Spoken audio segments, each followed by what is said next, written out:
جايز طبعا اليوم راح أسوي سحب على قطار. أوكي طبعا متى راح يكون السحب؟ إن شاء الله إذا وصلت 400 مشترك. هذا هو القطار،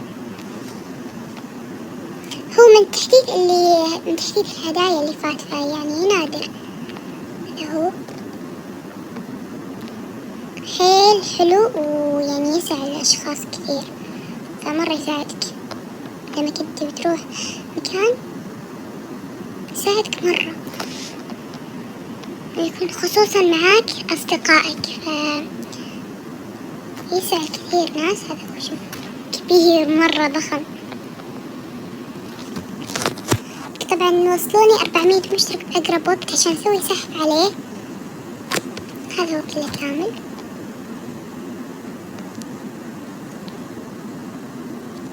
يساعد الأشخاص كثير مرة زي ما تشوفون.